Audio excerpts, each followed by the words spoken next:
Keir Starmer's leadership, initially seen as a symbol of hope and change for the Labour Party, is now facing its most challenging period. While Labour celebrated a resounding victory in the July election, recent events have cast a shadow over Starmer's leadership, with increasing scrutiny on his decisions and credibility. The latest opinion poll reveals a sharp drop in Starmer's approval ratings, signaling a growing sense of discontent among the public. These numbers reflect a broader dissatisfaction with Labour's recent policy moves and the internal turbulence within the party, both of which threaten the momentum Labour had been building since the summer. One of the most significant sources of frustration for Labour supporters is Starmer's handling of the winter fuel payment crisis. Millions of pensioners, many of whom have been loyal Labour voters for years, are angered by the proposal to cut or eliminate winter fuel payments. These payments are essential for many low-income pensioners, helping them afford heating during the colder months. For these individuals, the idea of losing this crucial support feels like a betrayal by a party they've long trusted to stand up for their interests.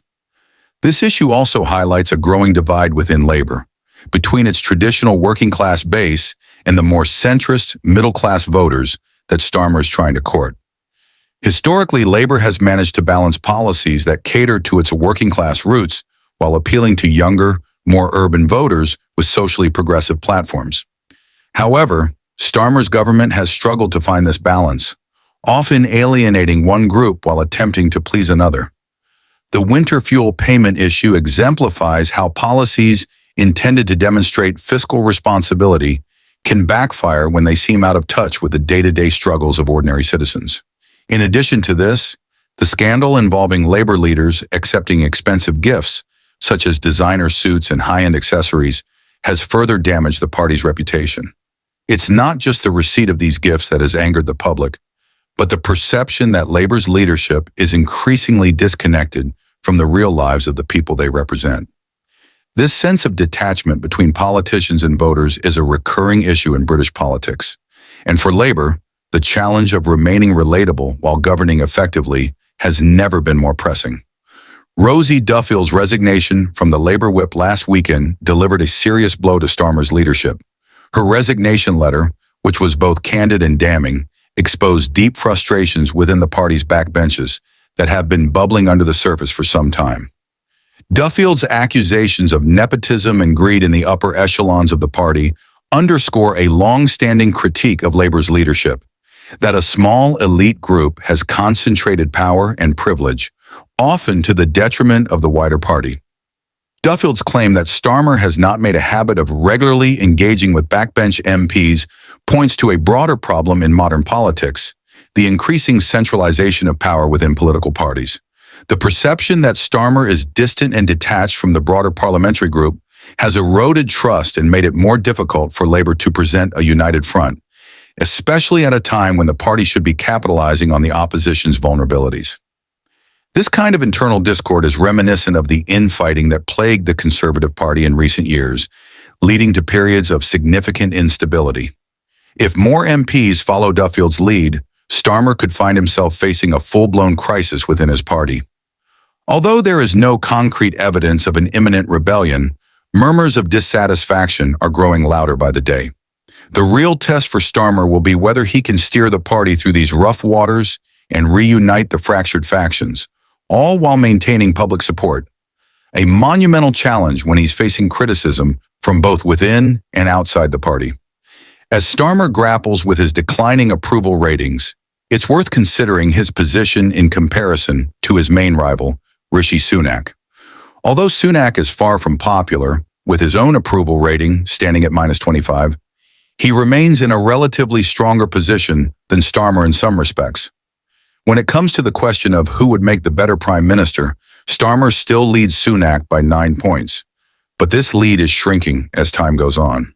Sunak's leadership has been less scandal-prone recently, but his government continues to face heavy criticism, particularly over economic mismanagement.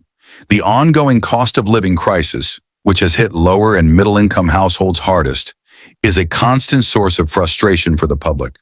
Additionally, the long shadow of Brexit continues to loom over the Conservative Party, with unresolved trade issues and border complications, causing further headaches for Sunak's administration.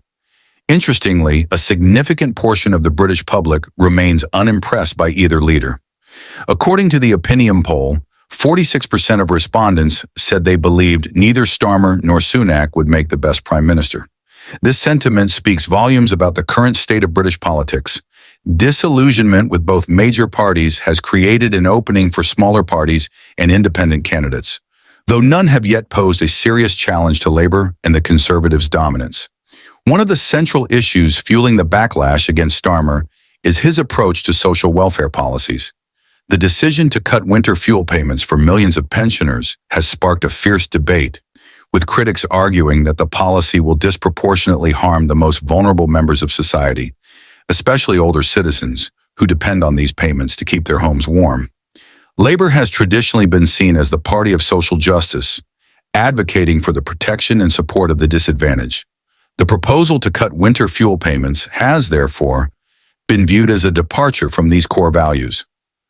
Within the Labour Party, there has been growing concern, particularly among MPs like Rosie Duffield, that these types of policies are veering too closely to the austerity measures championed by the Conservative Party. Duffield's resignation, while driven by multiple grievances, brings to light the growing ideological divide within Labour.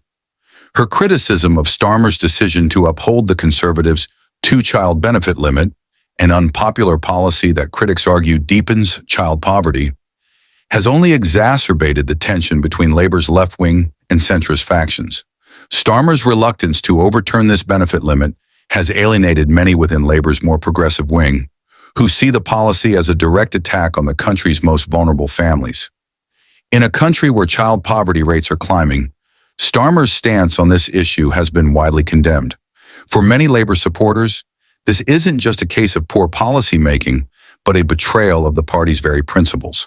Starmer now faces the daunting task of reconciling these difficult policy decisions with Labour's commitment to social justice, all while keeping the party's finances in check. Keir Starmer's leadership style has often been described as pragmatic, but some critics argue that it borders on overly cautious. His primary focus has been on making Labour electable again, following the party's series of defeats under Jeremy Corbyn.